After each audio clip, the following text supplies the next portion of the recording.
Bonjour à toutes et à tous, bienvenue dans cette nouvelle édition de la vie des diocèses. Cette semaine, on vous emmène à la rencontre des catholiques du diocèse de Montpellier dans le sud-est.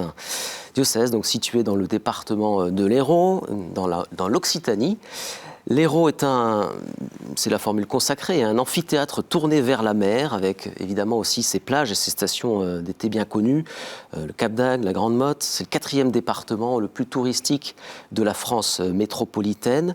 C'est à la fois un des départements les plus attractifs, mais aussi, d'après les derniers chiffres de l'INSEE, c'est un département où le taux de chômage est assez fort, le 2e taux le plus fort de chômage en France métropolitaine. On en parlera évidemment au cours de cette émission. Le diocèse de Montpellier en chiffres, alors c'est tout d'abord une population de 1,65 million d'habitants, un diocèse très peuplé, un diocèse organisé en 46 paroisses, l'enseignement catholique compte 84 établissements scolaires tout compris.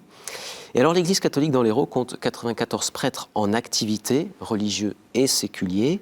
Il y a 35 diacres permanents en activité et plus de 35 communautés religieuses. Et actuellement, 17 séminaristes se forment pour le diocèse. Alors pour nous en parler, nous sommes heureux d'accueillir Monseigneur Carré. Monseigneur, bonjour. Bonjour. Alors Monseigneur Pierre-Marie Carré, vous êtes archevêque du diocèse de Montpellier depuis 2011. Oui. Au niveau national, au sein de la Conférence des évêques de France, vous êtes membre de la commission doctrinale. Oui. Et à l'échelle de l'Église universelle, vous êtes membre du Conseil pontifical pour la promotion de la nouvelle évangélisation. Vous êtes né en 1947. Vous avez été ordonné prêtre en 1974 pour le diocèse d'Agen, après une formation au Grand Séminaire de Bordeaux, puis à Rome, à l'Université grégorienne et à l'Institut biblique. Des ministères en paroisse, notamment comme curé du secteur d'Astafor. Vous avez aussi été très engagé dans la formation des prêtres au séminaire à la fois de Poitiers et de Bordeaux. En 1995, vous serez vicaire général du diocèse d'Agen et administrateur diocésain pendant une période de vacances d'évêque. Et vous serez nommé archevêque d'Albi, Castres et Lavore en 2000. 10 ans plus tard, vous serez donc nommé archevêque coadjuteur de Montpellier et depuis 2011, vous êtes donc l'archevêque de Montpellier. Votre devise épiscopale, servir à cause de Jésus. Alors, Monseigneur Pierre-Marie Carré, quand on regarde votre agenda épiscopal, agenda d'évêque en ce moment, on peut voir qu'il y a des rencontres qui ont repris, que vous essayez au maximum d'aller à la rencontre des diocésains, que ce soit des confirmants, voilà, à Montpellier, à Pézenas, à Pumisson.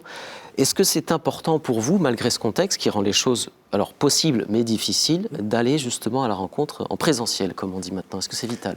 Oui, bien sûr, parce que sans rencontre, on ne vit pas ce que vivait Jésus déjà, c'est-à-dire aller annoncer l'Évangile, rencontrer les personnes, les encourager, écouter, stimuler. Et ça fait partie de la mission de l'évêque. Et normalement, ne pas pouvoir le faire, ce fut le cas pendant le premier confinement, c'était une période difficile à cause de ça. Et donc, au maximum, j'essaie de le faire.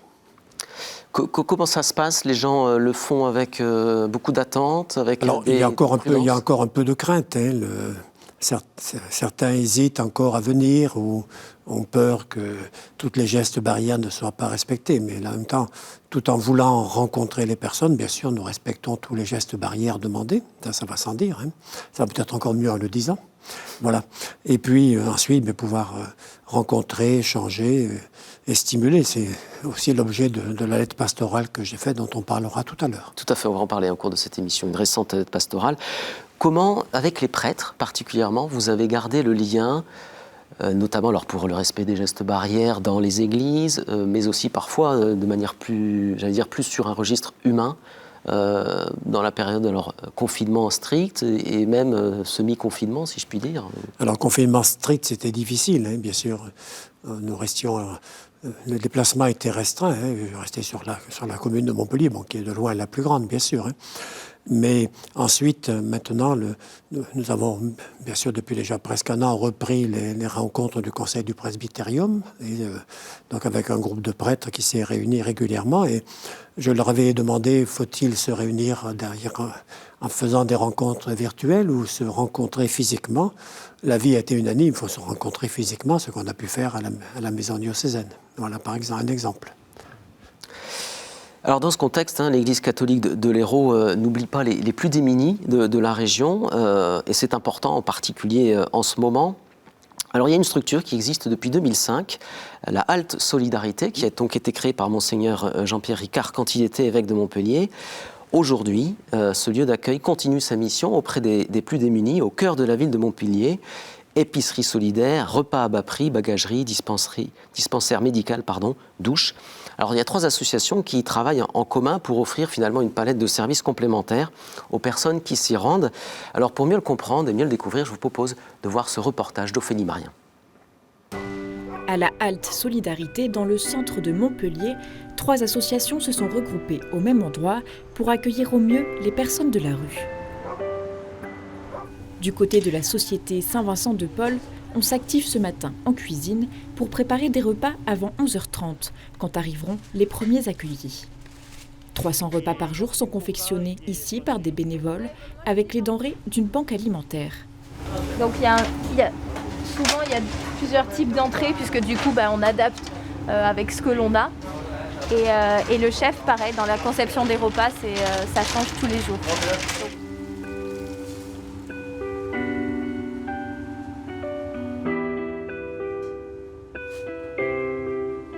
Les bénéficiaires arrivent. Pour 2 €, ils ont droit à un repas complet.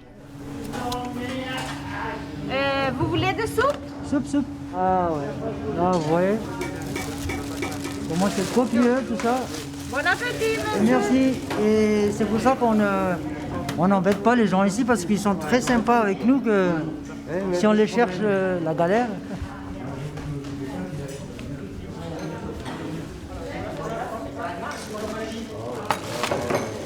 Voilà, mais il n'est pas encore là. Un peu plus loin, le dispensaire médical prodigue des soins gratuitement. Actuellement, 15 infirmières, 15 médecins, tous bénévoles, une jeune pharmacienne diplômée, bénévole également, qui font fonctionner ce dispensaire avec une consultation médicale tous les lundis, mardis, jeudi, vendredi matin et des soins infirmiers, avec en particulier des pansements, parce que dans la rue on se blesse beaucoup. C'est parfait. Ok. Il travaille très bien. Je n'ai pas d'assurance maladie. Mais voilà, je viens là et puis il m'a aidé beaucoup de monde aussi.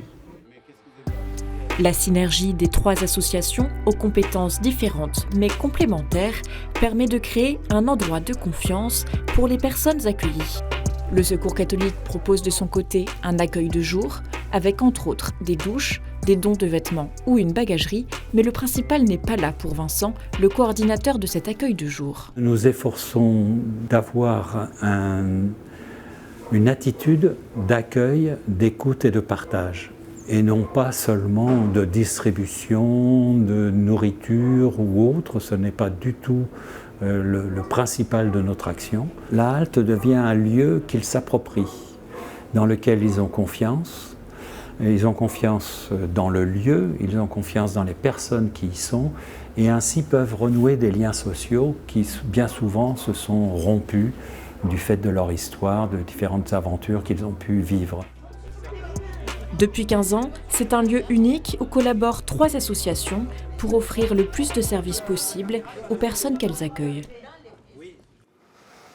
Monseigneur Carré, c'est un lieu aujourd'hui vraiment reconnu, implanté très fortement dans Montpellier, reconnu par les pouvoirs publics, qui fait d'une certaine manière, pas autorité, mais en tout cas qui a une grande reconnaissance. Oui, bien sûr.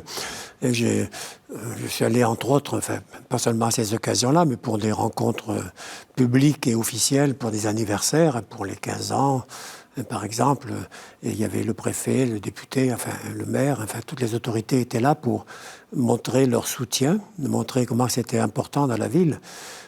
Il y a beaucoup de gens qui sont à la rue à Montpellier. Donc la solidarité est l'un des aspects. Il y a d'autres associations, il y a d'autres possibilités qui sont offertes, des accueils de nuit.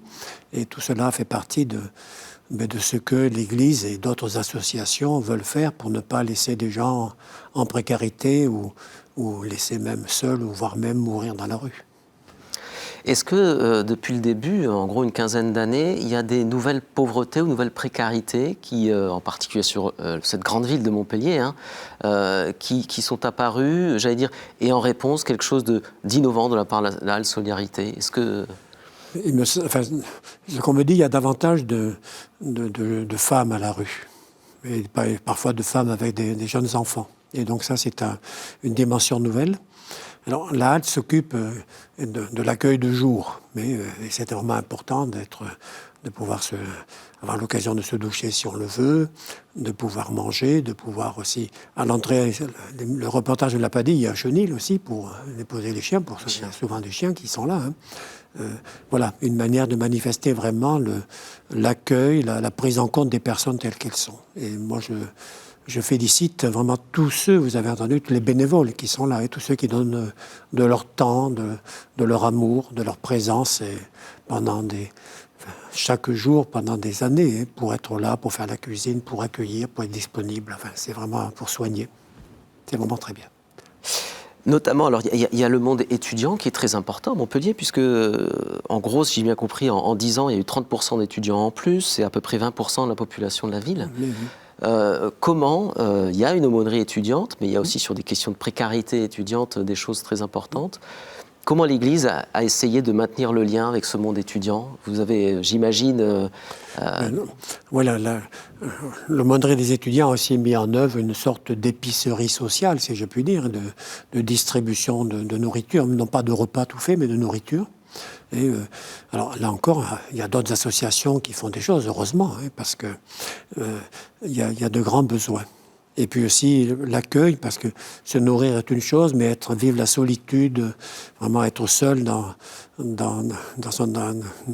son studio ou bien dans sa résidence, c'est vraiment pénible aussi. Et donc de pouvoir accueillir, et tout ce qui se vit autour des aumôneries, en particulier la paroisse Sainte-Bernadette, c'est vraiment important pour les étudiants. C'est le centre étudiant... C'est l'un des centres, le principal, disons. Alors, le 12 février dernier, vous avez publié une lettre pastorale intitulée « Ensemble, tournés vers l'avenir ». Alors, il s'agit principalement de la question des paroisses, mais pas seulement. Alors, vous écrivez notamment ceci dans cette lettre pastorale. « Nous devenons particulièrement sensibles à la rapide diminution des prêtres et des agents pastoraux. » Alors, vous donnez des chiffres et vous dites notamment que dans 5 ans, il y aura une 50aine de prêtres diocésains de moins de 75 ans pour le diocèse de Montpellier. Alors, cette lettre contient différentes questions et que vous soumettez aux fidèles et à qui vous proposez de répondre, vous invitez de répondre. Comment ça va se faire, les différentes réponses des fidèles aux questions que vous posez dans cette lettre pastorale, et pour quel horizon, finalement, vous souhaitez voir aboutir peut-être des conclusions, des décisions?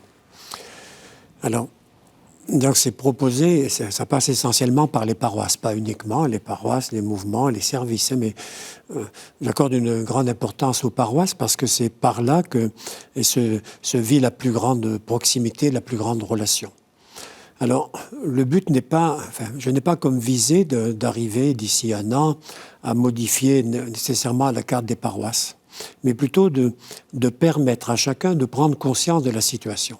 Je crois que les prêtres l'ont bien perçu, mais je suis assez convaincu que beaucoup de gens ne s'en rendent pas compte. Ils s'imaginent qu'il y a des prêtres à Montpellier et que si l'évêque voulait, il pourrait les envoyer au lieu de les laisser à Montpellier à ne rien faire.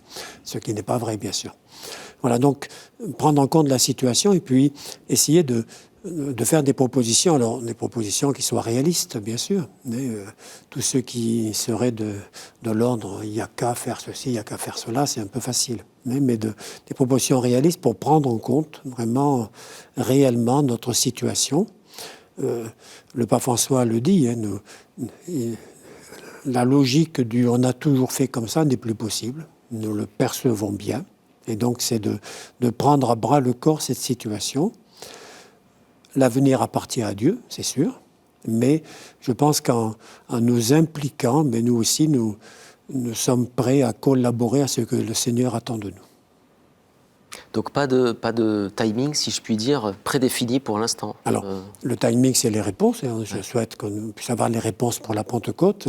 Il y a dans l'esprit un rassemblement diocésain à l'automne, mais nous avançons peu à peu aussi. Mais voilà. Et puis, le but, c'est de laisser aussi à mon successeur, quand il arrivera dans le diocèse, une église, non pas qui est en attente, mais qui a essayé de prendre à bras le corps la situation telle qu'elle est. Dossier important. Alors, autre dossier important que le diocèse de Montpellier prend depuis quelques années à bras-le-corps, c'est la question de l'écologie dite intégrale. Elle le fait de manière originale, parce qu'un certain nombre de diocèses se sont évidemment emparés du sujet. Mais alors, vous le faites de manière originale, et notamment depuis 2018, avec une équipe spéciale qui s'intéresse donc à l'écologie intégrale, mais avec une particularité, c'est qu'elle est œcuménique. Il y a une trentaine de personnes, si je l'ai bien compris, catholiques, protestants, orthodoxes, alors qu'on a organisé différents rassemblements dès 2019, un autre en 2020. Et donc c'est le père Pierre Brugidou qui nous explique un petit peu comment s'est lancé le groupe dans ce diocèse. Je vous propose de l'écouter. On peut faire un bilan de tout ce qui se passe au niveau climatique, mais les questions environnementales, c'est bien plus que cela. Et les chrétiens, quand on met le frère en humanité, le frère au centre de nos préoccupations, aussi au cœur de notre prière, eh bien tout le monde y est sensible. Les orthodoxes sont très sensibles à la question du cosmos, c'est très présent dans la liturgie.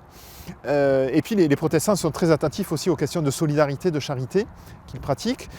Voilà, et nous les catholiques, on a la chance que le pape François nous ait adressé l'encyclique Laudato Si il y a maintenant presque 6 ans, et est née cette première proposition qui, depuis maintenant 3 ans, s'est étoffée évidemment, avec une trentaine de personnes. Un groupe donc, qui est écuménique dans l'Hérault, avec des catholiques, des protestants et des orthodoxes, et qui a réalisé donc 2 grands rendez-vous en octobre 2019 pour la première fois et en octobre 2020. C'est le mois de la création qui permet aux chrétiens de prier pour la création, d'être attentifs à notre environnement, à tout ce qui nous entoure, à tout le vivant, et à le porter dans la prière. Un chantier donc important, de manière œcuménique, parce que si j'ai bien compris, il y avait un groupe œcuménique qui existait avant, depuis un moment. Oui, et puis le projet qu'on appelle souvent Église verte, mais, en fait, a été créé au niveau national déjà, par une relation œcuménique, essentiellement protestants, orthodoxes et catholiques, et localement, mais je souhaitais que l'on puisse poursuivre cela. La communauté protestante est importante dans l'Hérault depuis déjà bien longtemps, bien sûr. Et puis de plus en plus, les orthodoxes sont présents. Et nos relations avec eux s'intensifient. Et comme l'a dit le père Brugidou, c'est important de prendre en compte avec les nuances que chaque religion apporte, qui sont intéressantes, pour enrichir l'action, qu'on ne soit pas simplement dans telle perspective, mais que finalement avec une vision plus large, plus œcuménique, on puisse découvrir d'autres aspects de ce travail pour l'écologie intégrale. En dehors de ce groupe, il y a différentes paroisses qui se sont engagées dans cette thématique. Ça vient peu à peu, c'est par étapes, mais je remarque qu'il commence à y avoir un mouvement. Et je vois plusieurs paroisses catholiques qui y sont, des paroisses protestantes aussi. Mais, ils sont, alors c'est encore, vous savez que l'Église verte, ça commence par le grain de sénévé avant d'arriver au cerne du Liban. Donc on démarre petit pour arriver, espérons-le, à quelque chose de très grand. Mais l'essentiel, c'est d'être dans une perspective vraiment de croissance. Et je vois que ceux qui y participent vraiment vivent cela heureusement, joyeusement. Et je suis sûr que ça va faire tache d'huile. Cette année, j'imagine que ce rassemblement qui a eu lieu en 2019 et en 2020 est peut-être encore soumis à un point d'interrogation avec les conditions. Bien sûr, on espère que ça pourra se réaliser. Et les protestants avaient organisé quelque chose au mois de mai dernier, évidemment, qui n'a pas pu se tenir. C'est reporté, on ne sait pas encore exactement pour quand, mais je pense vraiment que de pouvoir se rassembler aussi pour échanger, pour prier, mais pour manifester que ce que nous recevons de Dieu, c'est la création, mais c'est l'œuvre de Dieu que nous recevons pour la mettre en œuvre et pour la développer du mieux possible, mais que nous puissions le lever dans un état d'action de grâce. Vous êtes dans un diocèse très marqué par le tourisme, dont l'économie touristique est importante. Il y a aussi une pastorale du tourisme qui est importante dans votre diocèse. J'imagine que l'année 2020 a dû être vécue de manière un peu particulière. Oui, comment l'Église a été près de ces acteurs du tourisme ? Il y a eu quelques initiatives qui ont été prises. Beaucoup ont dû être annulées, mais ça c'est vrai. Et puis les touristes étaient moins nombreux également. Et je pense que il y a plusieurs réalités dans les choses du tourisme. Et bien sûr, les plages. Le bord de la Méditerranée avait des grandes plages. Bon, quand on est sur la plage, il ne faut pas rêver. Bon, il y a des expériences d'évangéliser sur les plages, mais c'est plutôt en soirée ou d'inviter les gens à venir à l'église. Je vois ça se fait à Palavas-les-Flots, par exemple, donc avec de belles initiatives. Il y a aussi d'autres endroits qui s'efforcent de prendre l'initiative pour le pastoral du tourisme, donc on pourrait dire sur le littoral. Mais il y a aussi le tourisme à l'intérieur. Et par exemple, Saint-Guilhem-le-Désert, il y a quand même dans les 600 000 personnes qui viennent tous les ans. Et cette abbatiale, où il y a une communauté de carmélites apostoliques, mais accueille beaucoup, aide à découvrir, pas simplement des pierres, mais on pourrait dire la portée spirituelle de ce lieu. Et voilà un exemple, mais il y en a bien d'autres encore. Alors, Monseigneur Carré, on arrive à la dernière séquence de cette émission, une séquence au cours de laquelle les fidèles de votre diocèse vous posent directement leurs questions. C'est la séquence des questions de terrain.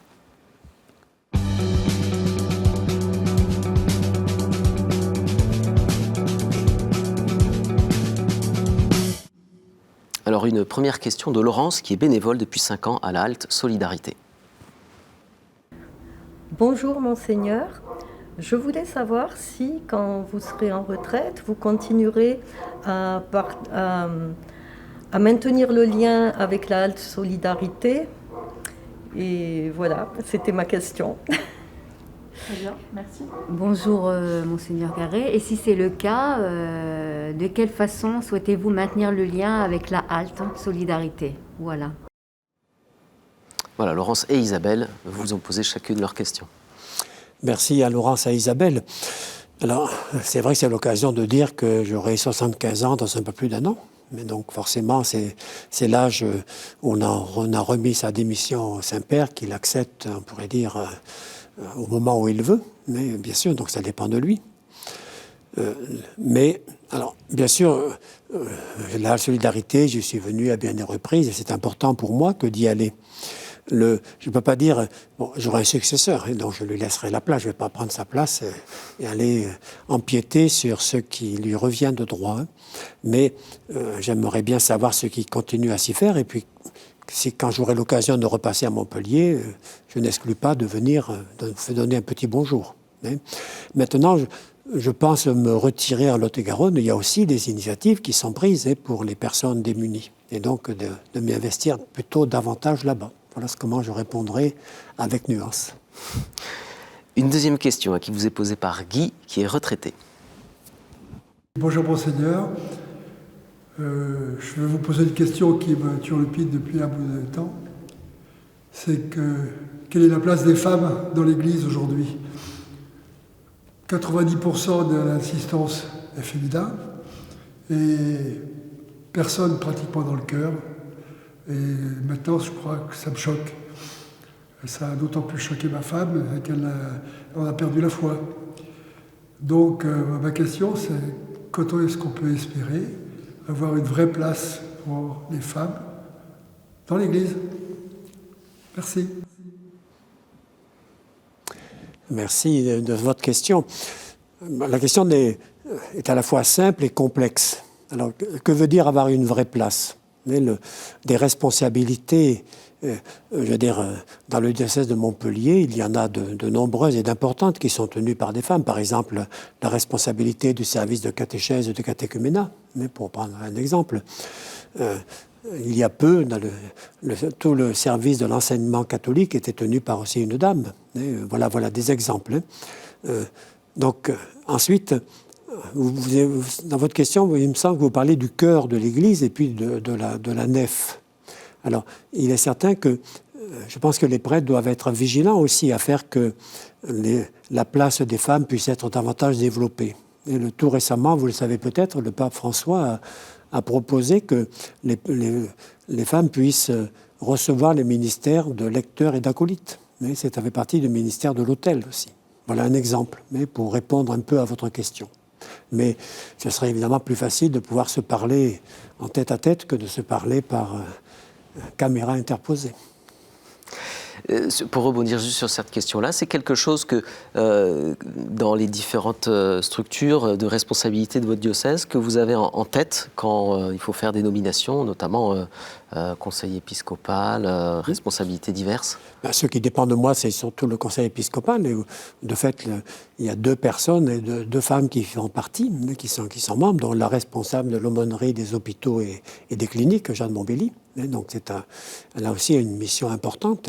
Merci beaucoup, Monseigneur Carré. C'est la fin de cette édition. Merci d'avoir répondu à nos questions et à celles des fidèles de votre diocèse durant cette émission. Merci beaucoup à vous de l'avoir suivi. Je vous invite à aller sur le site internet du diocèse de Montpellier si vous voulez en savoir plus sur l'actualité et les différentes initiatives menées par ce diocèse en allant sur le site internet qui s'affiche en bas de votre écran. Je vous invite aussi à aller sur notre site ktotv.com pour revoir cette émission et bien d'autres. Je vous remercie de votre fidélité et je vous dis à très bientôt.